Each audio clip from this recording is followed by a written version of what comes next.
अस्सलाम वालेकुम। I hope you all are doing well. Welcome back to another video. इस video से हम लोग QC के लेक्चर्स जो हैं, क्वालिटी कंट्रोल के लेक्चर स्टार्ट करने वाले हैं। और सबसे पहला जो टॉपिक हम डिस्कस करने वाले हैं वो है अल्कोहल की डिटर्मिनेशन। ठीक है, अब हम लोग ये क्यों करते हैं, क्यों ज़रूरी होती है, पूरी सीरीज़ होगी इसके ऊपर हम ये डिस्कस करेंगे कि अल्कोहल की डिटर्मिनेशन क्यों ज़रूरी होती है, अल्कोहल क्यों ज़रूरी होता है। ठीक है, ये सारी चीज़ें हम डिस्कस करेंगे।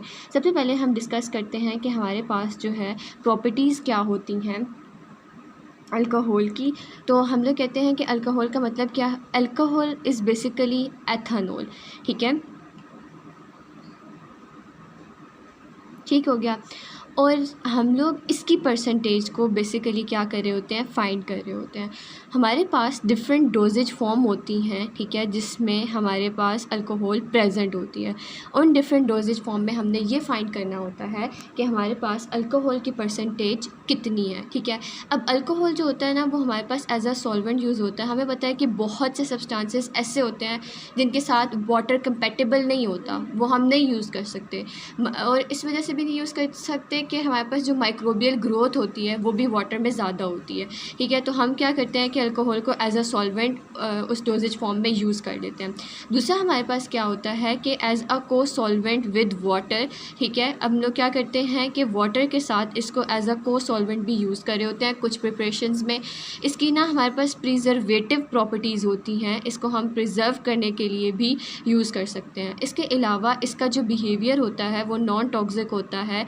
ये अपने नेचर में कैसी होती है, नॉन टॉक्सिक होती है। ठीक है, तो इन सब रीज़न्स की वजह से अल्कोहल डिफरेंट प्रिपरेशन में यूज़ होती है। इसकी ये इंपॉर्टेंट प्रॉपर्टीज़ हैं जो कि हमें जो है फोर्स कर देती हैं, बॉन्ड कर देती हैं कि हम अल्कोहल को ही यूज़ करें। ठीक है, उसके बाद नेक्स्ट में हमारे पास आ जाते हैं मेथड। ठीक है, इसको फाइंड करने के लिए हमारे पास बेसिकली दो मेथड आते हैं। सबसे पहला मेथड जो है वो हमारे पास डिस्टिलेशन मेथड आता है और दूसरा जो आता है वो GLC मेथड आता है। ठीक है, ये दोनों मेथड हम आगे डिस्कस करने वाले हैं।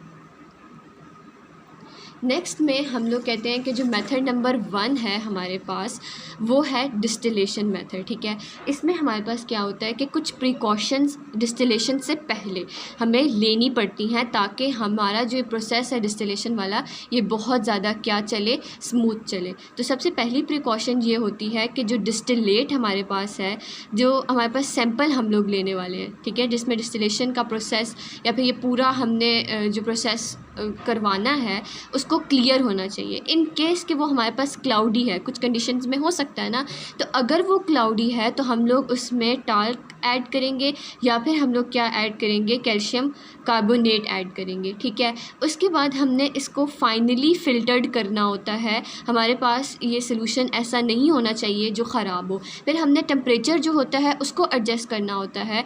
अब हम एक चीज़ का ख्याल रखना है कि हमारे पास जो टेम्परेचर आता है डिस्टिलेट का, ठीक है, वो हमने क्या करना होता है कि उसको एडजस्ट करना होता है to the temperature of the sample. जो सैंपल का टेम्परेचर है, ठीक है, और जो हमारे पास डिस्टिलेट जो हमारे पास फाइनल रिज़ल्ट आ रहा है वो दोनों क्या होने चाहिए, उन दोनों का टेम्परेचर सेम होना चाहिए। फिर हमारे पास नेक्स्ट में क्या आती है कि अल्कोहल जो होता है ना उसका लॉस ड्यूरिंग डिस्टिलेशन हमने अवॉइड करना है। ठीक है, हमने देखना है कि वो जैसे अल्कोहल की प्रॉपर्टी होती है ना कि बहुत जल्दी एवेपोरेट हो जाता है, तो हमने क्या करना है कि इस चीज़ का ख्याल रखना है कि जल्दी एवेपोरेट ना हो, ऐसी कंडीशंस हम ना दें। जैसे अगर टेम्परेचर ज़्यादा होता है तो वो जल्दी जो है एवेपोरेट हो जाएगा। तो कुछ फैक्टर्स होते हैं जो एवेपोरेशन को अफेक्ट कर रहे होते हैं, उन सब का हमने ख्याल रखना होता है।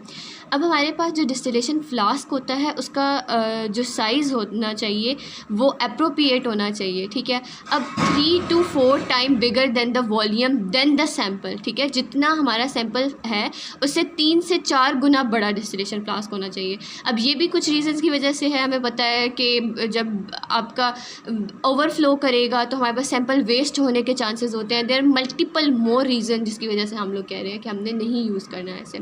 डिस्टिलेशन मेथड जो होता है ना वो तब हम यूज़ कर रहे होते हैं जब हमारे पास इंडिविजुअल मोनोग्राफ मेथड जो है वो हम नहीं यूज़ कर पाते। तो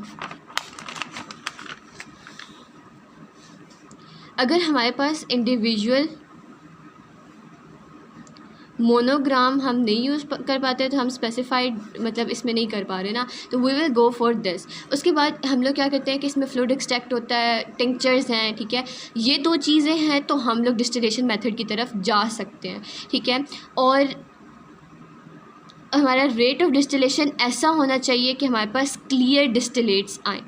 हमारे पास जो प्रोसीजर होता है ना, वो हम इस प्रोसीजर को डिवाइड करते हैं दो में। एक प्रोसीजर होता है लेस देन